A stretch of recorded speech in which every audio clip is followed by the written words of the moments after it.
So hello everyone, welcome back to the channel. Today is the day 6 of upskilling myself, and today I solved 3 lead code problems. As well I did some project work and my internship work. For the project work I did some basic setup for the gate and also set up the Docker. We'll talk about it later on.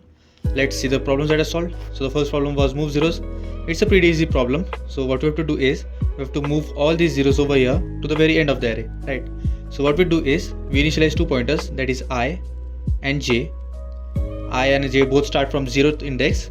I is for keeping the node of the fixed elements which are non-zero, and J is for traversing the whole array, right? So first case is if J is a non-zero. So let's take the first example. J is over here and I is also over here. So J is a 0. So what we have to do over here is we have to increment J directly. We don't have to do anything, just increment J. So J will be over here on 1 and I will be on 0. I won't be incremented. So now J is a non-zero, and then if J is non-zero, we have to swap it with I. Okay, so this will be swapped with 0, so it will be 1 and 0, and then I will be over here on this first index and J will be on the second index, right? So now it's a 0, so we don't do anything, we just move to the next index. So J will be over here, and now 3 is a non-zero element, so it's swapped with I. So 3 will be over here and 0 will be here. So in this case, you can see over here, this 1 is swapped with this one, this 3 is again swapped with that 0, and then so on and so forth, we get the output array. Then we move on to this second question, which is a medium level question, and we have to design a linked list. So without using any libraries and stuff, we have to implement a linked list. So this is the basic setup. We have to set up the node, the constructor, and all of that stuff.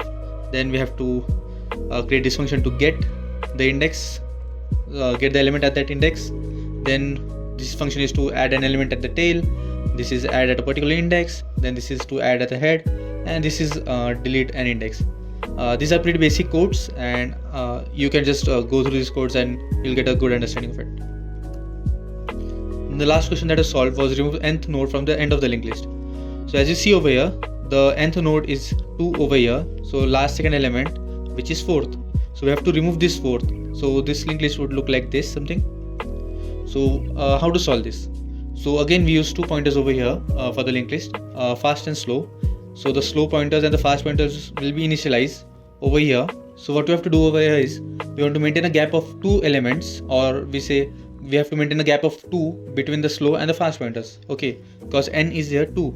So what we do is, while n minus 1 is, that means while n is not equals to 0, we have to increment the fast.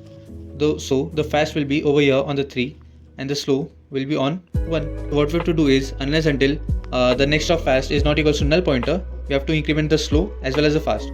So fast will be over here, then slow will be on 2, then fast will be over on the 5, then slow will be on 3.